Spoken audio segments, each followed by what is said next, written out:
Hello everyone, my name is Danish Buns, and welcome to this episode of A Noob's Review. This is the gaming show where I bring you relatively unknown games or new releases and try and provide some background information on their actual functionality as well as my overall opinion. If you guys have any questions, comments, or suggestions, please feel free to leave them in the comment section below. You can also send me an email at camelsilo@gmail.com. Today I'm really excited to bring you some Vindictus. Now I actually participated in the beta around 3 years ago, and I really enjoyed the game, though it did have a lot of latency issues. I'm glad that I actually get to try the game out again, and I have to say I really enjoyed it. But how about we get right into it? This is Vindictus. The first and most important thing that I have to talk about when it comes to Vindictus is the combat. Now this game is a hack and slash, so that means you're going to be fingering the crap out of your mouse. Please don't take that literally. Now, the combat in this game actually takes place entirely in instanced areas. So before you can actually get around to killing anything, you have to queue up, form a party, and then go handle the enemies.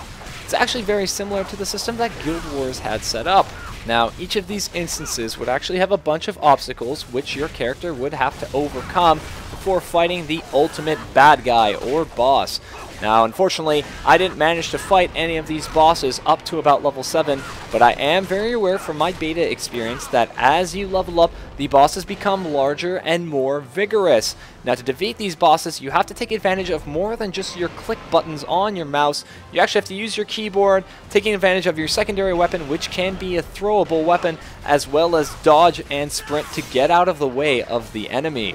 I have to say that the combat in this game is one of the more enjoyable combat systems that I've actually gotten the chance to play. You can tell the game developers actually put a lot of effort behind the motions of your character and the motions of the enemy characters as they are hit, because you actually can feel that oomph as your sword slices into the gut of another enemy.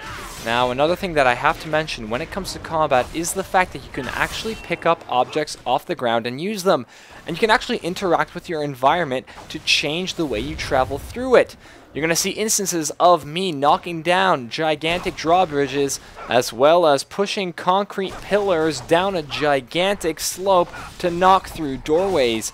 It actually gets a little bit more complicated as you run into areas where you actually have to dodge gigantic chainsaws that remind me a lot of Super Meat Boy.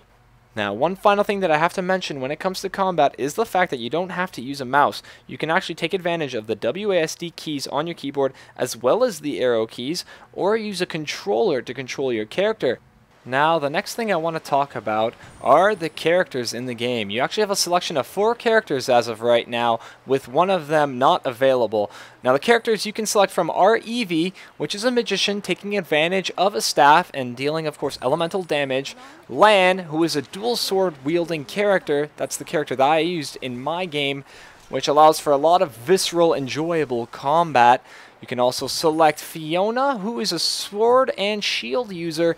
She actually is one of the more difficult classes to take advantage of because she's constantly switching between defense and attack. And finally, Karok, Kayaks. I don't know what his name is, but he's a gigantic guy who wields a freaking pillar. Holy cow, that's pretty awesome. I haven't seen a game that actually uses pillars as a weapon. But I have to say, I'm really interested in it because it just looks absolutely badass. Now, that final character that isn't unlocked appears to be some sort of ranged character. I'm actually very interested to see what this character is going to be all about, and I will update this video with an annotation when that information becomes readily available. Now, the next thing I want to talk about, as you can clearly see, is the character creation in this game.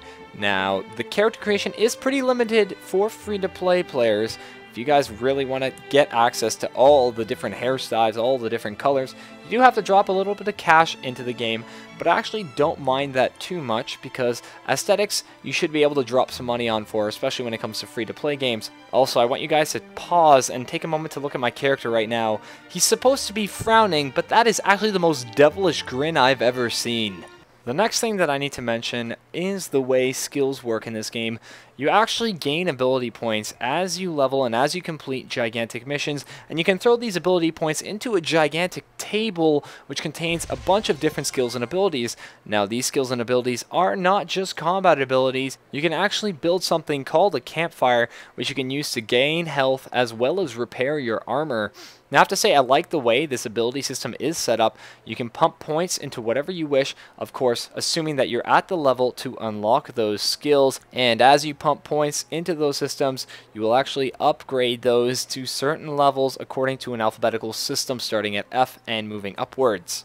So my final verdict for this game is, if any clips during this video slightly turned you on, you should probably check it out.